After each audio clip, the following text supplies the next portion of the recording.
ఈరోజు నేను సూపర్ 6 తీసుకొచ్చాం. పవన్ కళ్యాణ్ గారు ఇంకా ఒక 2 పాయింట్లు యాడ్ చేయమని కూడా కోరారు. అవి కూడా యాడ్ చేస్తున్నాం. ఈరోజు ఇద్దరం కలిసి కనీసం టాప్ 10 కింద తీసుకుని అన్ని వర్గాలకు మేనిఫెస్టో ఇస్తాం. కొన్ని ఫోకస్గా కొన్ని పాలసీలు తీసుకొస్తాం.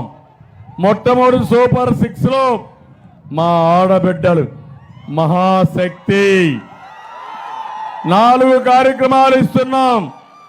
ఆడబిడ్డ నిధి ఒక్కొక్కరికి 1500, సంవత్సరానికి 18,000, 5 సంవత్సరాల్లో ఒక్కొక్కరికి 90,000 ఇచ్చే బాధ్యత మాదని మీ అందరికీ హామీ ఇస్తున్నా. తల్లికి వందనం కింద ఎంతమంది బిడ్డలుంటే చదువుకునే పిల్లలుంటే అందరికీ 15,000 ఇస్తాం. ముగ్గురుంటే 45,000 ఇస్తాం. బాగా చదివిస్తాం. ఎలాంటి ఆంక్షలు లేవు. పూర్తిగా ఇచ్చే బాధ్యత మాది. మూడోది నేనే దీపం పెట్టా. ఇప్పుడు గ్యాస్ ఆటకెక్కింది, రేట్లు పెరిగిపోయినాయి. అందుకే ఆలోచించా మళ్ళీ మా ఆడబిడ్డలకి 3 గ్యాస్ సిలిండర్లు ఉచితంగా ఇచ్చే బాధ్యత మాది.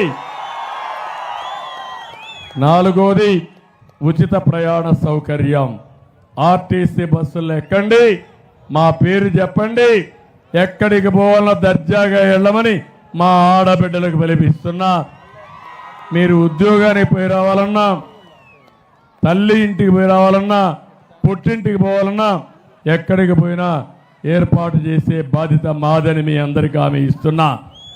ఇది కాకుండా మా తమ్ముళ్ళకి డిఎస్సి పైన మొదటి సంతకం, యువగళం, 3,000 నిరుద్యోగ భృతి, 5 ఏళ్లలో 20 లక్షల ఉద్యోగాలు ఇచ్చే బాధ్యత మాది.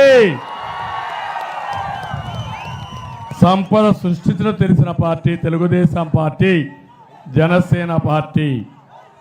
కానీ దోపిడీ చేయడం తెలిసిన పార్టీ వైఎస్ఆర్ కాంగ్రెస్ పార్టీ. అందుకే నేను మీకు హామీ ఇస్తున్నాను, తప్పకుండా ఇది కూడా చేస్తాం. అన్నదాతని ఆదుకుంటాం. రైతును రాజుగా చేసే బాధ్యత మాది. 20,000 రూపాయలు అన్నదాతకు సంవత్సరానికి ఇచ్చి సాగునీటికి, వ్యవసాయానికి ప్రాముఖ్యత ఇస్తామని చెప్పి కూడా నేను మీకు తెలియజేస్తున్నా.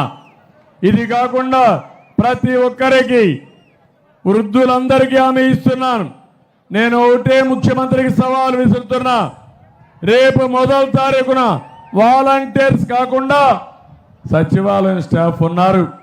ఇంటింటికి పింఛన్ ఇవ్వాల్సిన అవసరం ఉంది. నేను ఇచ్చిన హామీ 4,000 రూపాయలు పింఛన్ ఇస్తాం. ఏప్రిల్ నుంచే ఇస్తాం. ఇంటి దగ్గరనే ఇస్తాం. 1 నెల తీసుకోకపోతే మళ్ళా 2వ నెల, 3వ నెల ఇస్తాం. డోర్ డెలివరీ ఇచ్చే బాధ్యత మాదని వీళ్ళందరికీ హామీ ఇస్తున్నా. పింఛను పెట్టిన పార్టీ తెలుగుదేశం పార్టీ. 200 రూపాయలు పింఛను 2,000 రూపాయలు చేసిన పార్టీ తెలుగుదేశం పార్టీ. అదే మరిగా అందరికీ ఇంటి జాగా ఇస్తాం. ఏదో ఇల్లు కట్టా అన్నాడు. ఇల్లు కట్టాడా, గూళ్ళు కట్టాడమ్మా? ఆ ఇంట్లో పడుకోవడానికైనా. అందుకే నేను కట్టిన టిట్కో ఇండ్లు చూస్తే బ్రహ్మాండమైన ఇండ్లు కట్టా. ఇప్పుడు హామీ ఇస్తున్నా, ప్రతి ఒక్కరి పేదవాళ్ళకి 2 గాని 3 సెంట్లు ఉచితంగా ఇంటి జాగా ఇచ్చే